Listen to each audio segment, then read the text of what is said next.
We are all migrants along the journey looking for a better place. But those individuals that we've met, we're so thankful for what we were able to do through your support. Would you consider today continuing to partner along this journey? Considering how God might impress you to step in, to maybe give just a little extra this month. Thank you for your continued support. Okay, friends, let's get to this video. This was posted on February 7, 2025. ADRA responded to USAID funding pause, embracing opportunities for continuity. Why is this such a big thing to discuss today? One reason in particular is because the Seventh-day Adventist Church was named on a Fox News clip saying that we were part of the NGOs that was helping and assisting with illegal migration. In some cases, we were receiving help and funding through this illegal activity as well. Are still being used to help fund mass migration. Now, again, people watching this going, whoa, whoa, whoa, whoa, whoa, what is this NGO-UN collaboration and how does it involve us? Really quickly explain it. This has been going on for 4 or 5 years straight now, at least $6 billion, a very close collaborative partnership between the Biden-Harris State Department and those 230 NGOs and 15 UN agencies to send hundreds of millions of U.S. tax dollars to migrants on the trail, helping them, sustain them in their northward trek to the United States border, and wittingly. They know exactly what they're doing.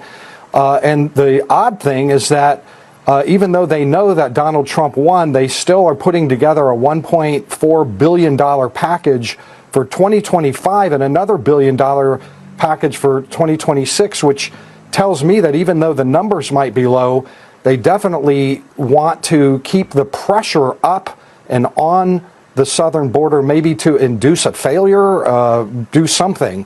But they're definitely planning to be in big business. So Todd, let me understand this. So this is essentially making life easier for those who are trying to make the trip up to the border, correct? And what groups are we talking about here? Is this like Catholic Relief Services? Is this the Lutheran Church? Other, kind of more radical immigration groups? Give me some names. Right. All the major religious groups are represented here. So, you've got HIAS, you've got Caritas, you've got the Lutherans, you've got the Seventh-day Adventists, you've got international relief agencies, the Red Cross, there's 230 of them, and they're all listed in the RMRP online. That's their budget. And as a result of this finding, the President of the United States actually decided that he will end the USAID, which is one of the main corporations through which all the taxpayer dollar has been funding through these NGOs and assisting them in their mission. But they began to find out that there was much more going on behind the scene than just helping humanitarian services.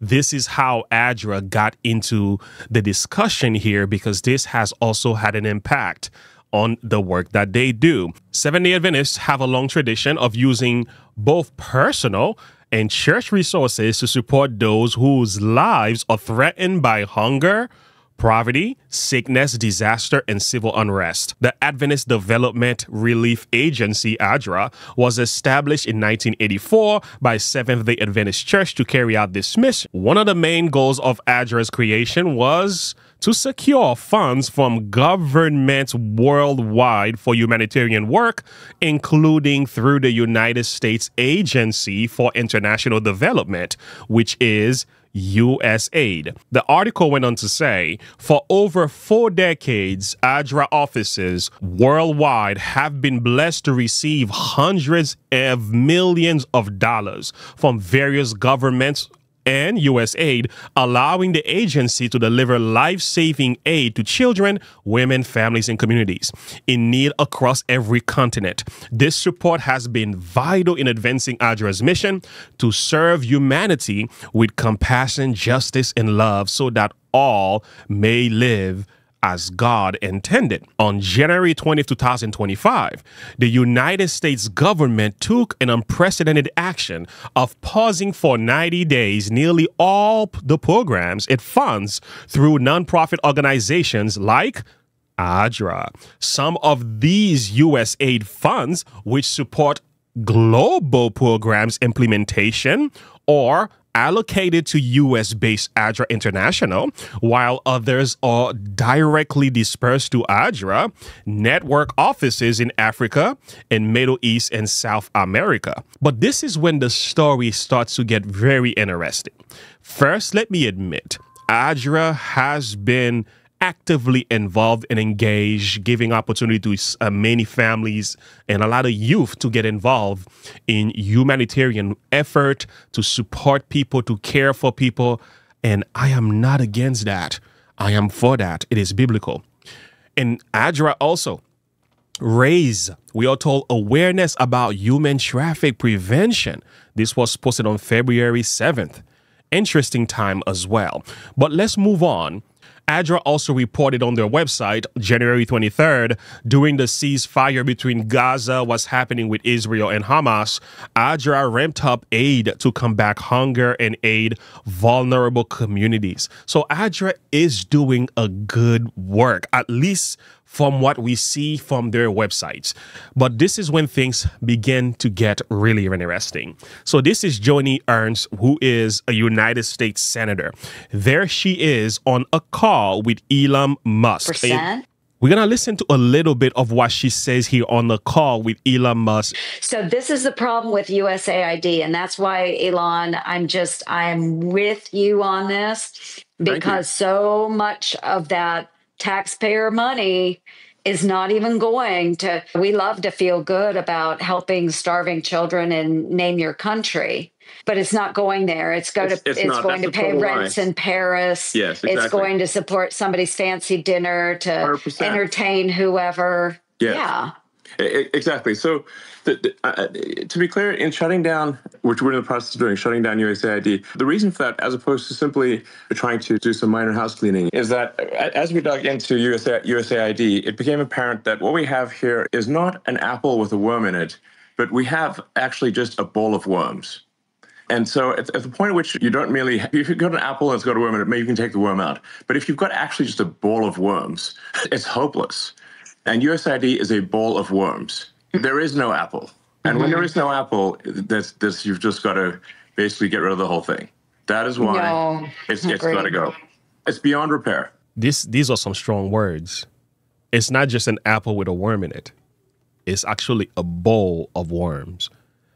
It is that bad of a thing. So now, could it be possible that ADRA was using the funds to do humanitarian work? I believe they were. However, this is not the end of that story.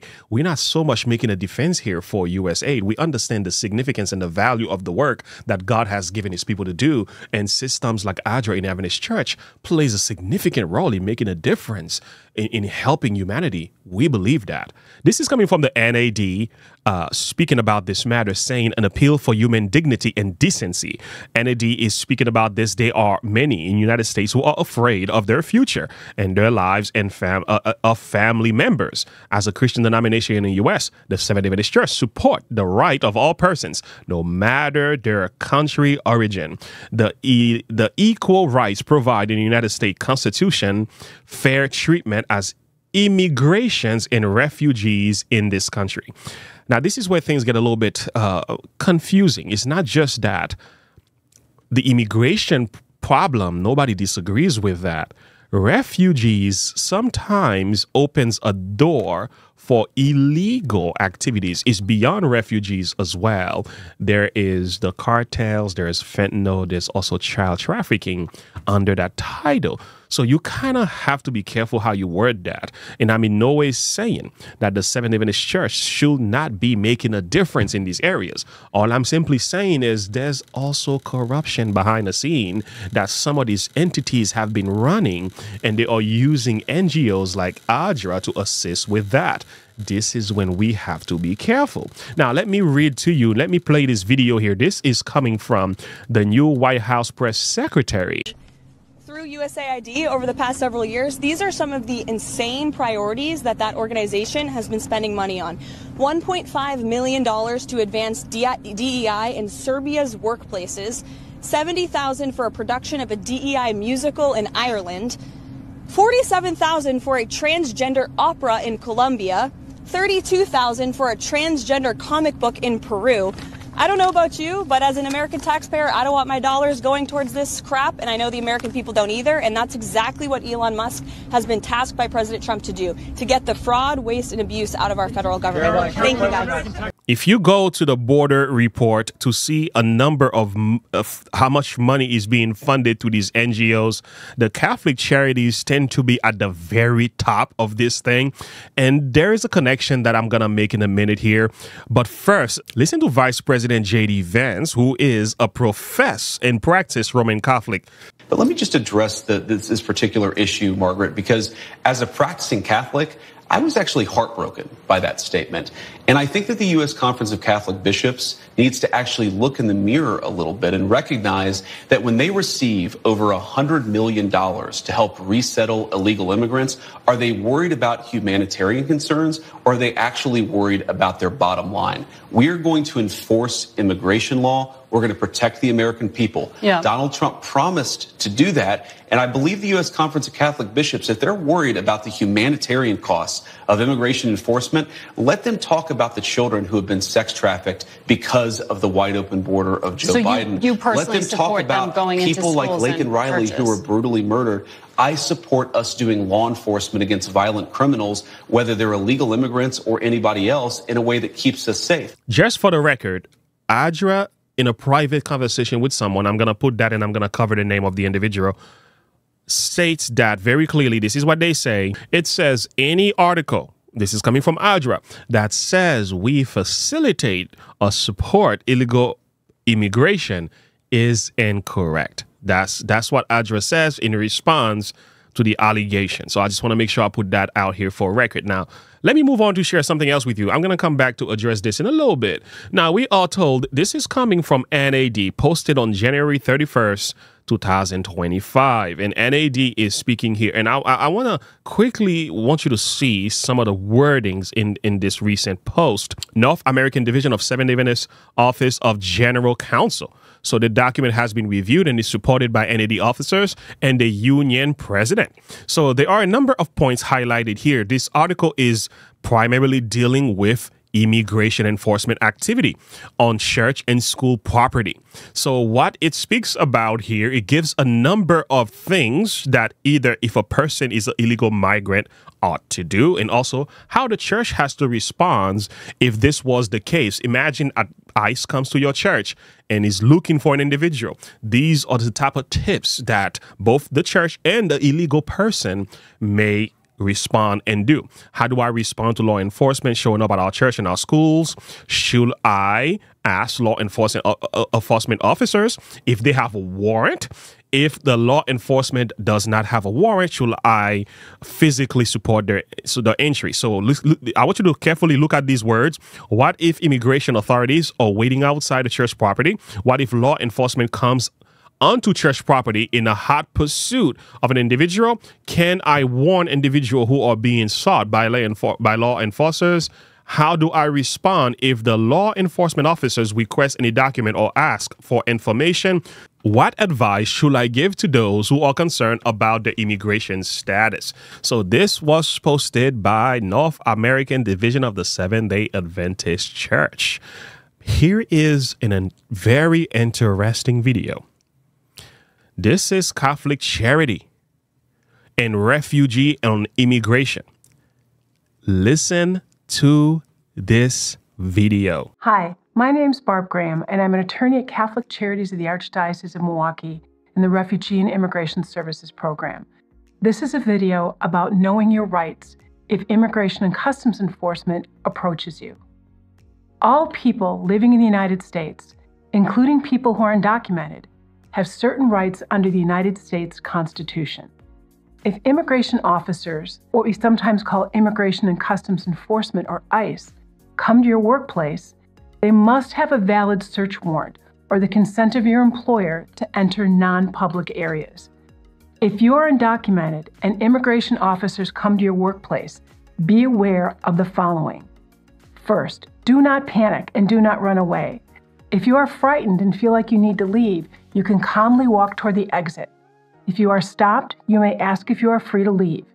If the officer says no, do not try to exit the building. If you are questioned, you may tell them you want to remain silent. 2. You have the right to remain silent. You do not need to speak to the immigration authorities or answer any questions. If you are asked where you were born or how you entered the United States, you may simply refuse to answer or remain silent. If you choose to remain silent, say so out loud. If they ask you to stand in a group according to your immigration status, you do not have to move, or you can move to an area that is not designated for any particular group. You may show a Know Your Rights card to an officer that explains that you will remain silent and you wish to speak to a lawyer. You may refuse to show identity documents and say what country you are from. Do not, though, show any false documents and do not lie. Third, you have the right to speak to a lawyer. If you are detained or taken into custody, you have the right to immediately contact a lawyer. Even if you do not have a lawyer, you may tell immigration officers that you want to speak to one. If you have a lawyer, you have the right to talk to them. If you have signed a form called a G-28, which shows that you have a lawyer, give it to the officer. If you do not have a lawyer, ask for an immigration officer for a list of pro bono lawyers. You also have the right to contact your consulate. The consulate may be able to assist you in locating a lawyer. You can refuse to sign any or all paperwork until you've had the opportunity to speak to a lawyer. If you choose to sign something without speaking to a lawyer, be sure you understand exactly what the document says and what the document means before you sign it. Did you notice something? There was a parallel in the language. It seems to me both these Catholic charities and what the NAD posted here, camaraderie, relationship, unity. That's what it feels like. But hey, who am I to judge? Let's move on. Fulcrum 7 posted this article in 2022 of May 31st. ADRA boasts of facilitating migration into the U.S. We just read a note saying that we don't do anything that has to do with that. Here's an article saying, oh, yes, you've boasted about that. Oh, by the way, this is where the article got this whole idea from. This was posted on October 5th, 2021. New release, ADRA provides aids among Haitians migrants in Mexico, Honduras, and Colombia. Now, you have to separate assisting and helping and caring for people than assisting them to travel illegally with the taxpayer dollars funds. That's a whole nother business. You understand? So we have to separate those two. It's one thing you're helping individuals with their personal need and share the gospel with them, but it's another thing to engage in illegal activities. You understand? So we're not saying ADRA is guilty of this, but this article here posted by David Reed is saying that ADRA is boasting of having been a part of that. Early in April, the Inter-American Division posted a story on N, which the story is right there, still available today. And he went on to say in an article, which has been run by Adventist World and the Review, and how ADRA is assisting migrant families in their quest north. For nearly 6 months, the Adventist Development and Relief Agency, ADRA, in Honduras has been providing assistance to more than 750 migrant families who, day by day, make the long trek from South America through Honduras in their quest north. The article went on to say, we are seeing an average of 200, 300 Haitians migrants each week, and it can fluctuate with some weeks increasing significantly, said Louis Trudell. So, and again, I can post this so that you can take a look at that, because what the article is saying, ADRA is actually been helping and assisting with the illegal migrations in the United States, although they say they have not. So I will leave the judgment with you to decide which one is telling the truth or which one is lying. But there was another article that was posted again by Fulcrum 7. The Seventh Adventist Church was named on TV for helping facilitate mass illegal migration into the U.S. And this is the video that it was posted in. We spoke about that as well. Fox News made mention of the Adventist Church as one of them. Let's read a little bit in this article here. According to the Center for Immigration Studies and the New York Times, and the illegal immigration border surge over the last 3+ years was the largest in U.S. history and was directly caused by President Biden's welcoming immigration policy during his first 3 years in office. ADRA was one of the NGOs helping this to happen. Now, one thing that's very significant here is that when you are an NGO, you are not allowed to proselytize. So you can share your gospel. Yeah, you can assist, you can help with humanitarian services, but as far as sharing the gospel, the three angels' messages, you are not allowed. We are told Adventists compromise our Great Commission to share the Advent message, choosing humanitarian outreach over doctrinal or biblical interests. This gives us a place at the hog door, feeding off government tax dollars. USAID, right? USAID. It came out, hundreds of just tremendous amounts of money, had nothing to do with anything. This is a terrible thing that was experienced, but we're catching them left and right. We're catching them. We're catching them to a point where they don't know what the heck is going on. They can't believe they're getting caught. And I have great respect for the people that are doing it. Elon Musk is helping us on it. And he's pretty good. He's pretty good. He's pretty good at it. But the numbers are astounding. If you have any more question about NGOs, World Health Organization, their relationship with the Seventh Adventist Church, go watch our video, A Call to Reformation, SDA Pearl's Urgent Message to Adventists. Go watch our video with SDA Pearl's Joanna, and you will be blown away. All right, let's get back to our video here. This was posted on X, and I'm going to play a clip of that. And I said, all you have to do sometime is follow the money. The left's head is exploding watching what President Trump and Elon Musk are doing to the government. Cutting off the waste. The American people voted for accountability, and this is exactly what they are getting. Elon Musk shut down USAID and cut off the spigot that was squandering our hard-earned money to people who hate us, who use us, and who could care less about us. But cutting off USAID didn't just cut off the money to those internationally. It cut off the money to those American nonprofits who were working against our country, the treasonous organizations who were helping criminals break into our country, the whole migrant assistance industry. In the name of helping the poor and needy, USAID was funding 9 federal contractors, 6 of them are religious organizations.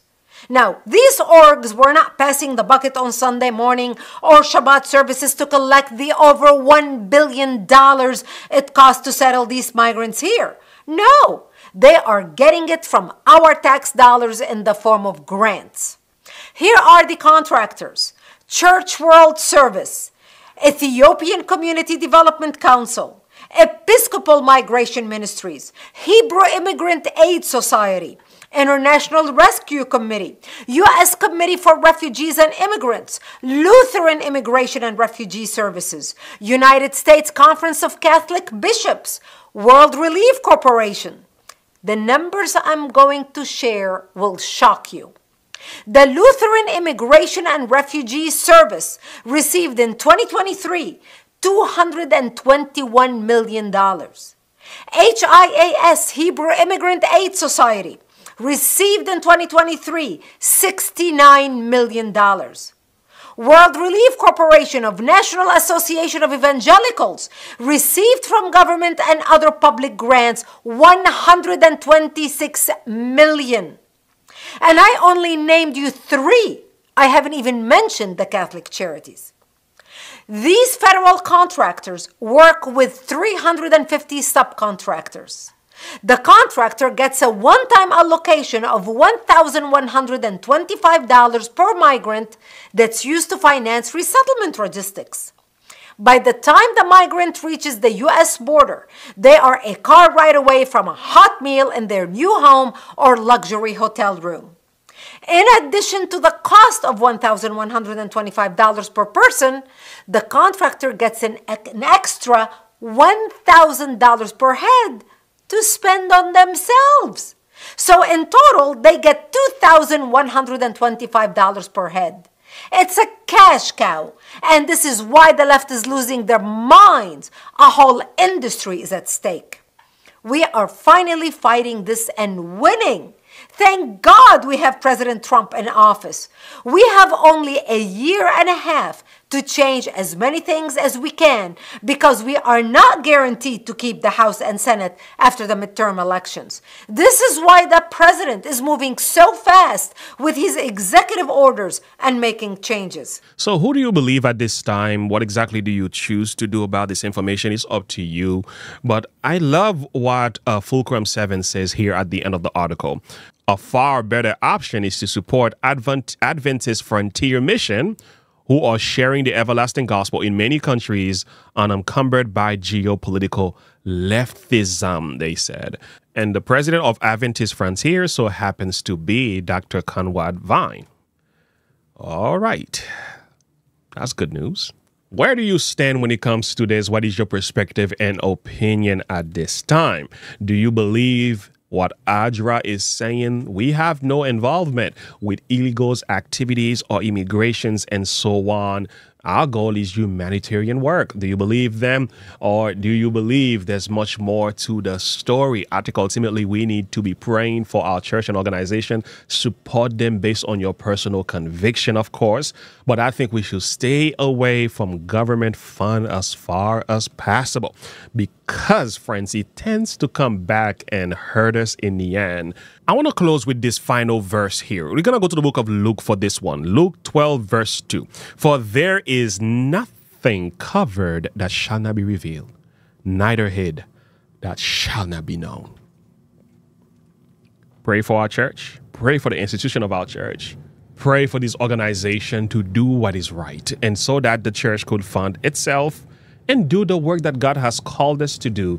Let's disconnect from World Health Organization, United Nations, any of these institutions, because it makes it impossible for us to share the gospel of Jesus Christ and the proclamation of the three angels' messages. While it is significant that we must meet the need of those around us, irrespective of where they come from, we have a duty and responsibility to assist them. But we must be careful with government-run and entities that are also being controlled by Roman Catholicism to push forward their agenda and ideologies. We must be careful with them. This is my perspective. You don't have to agree with me. I would like to hear from you. Share your thought and perspective below. Where do you stand when it comes to this video? Like and subscribe to the page. Click the bell icon for more. And I'll see you on the next one. Have a good one.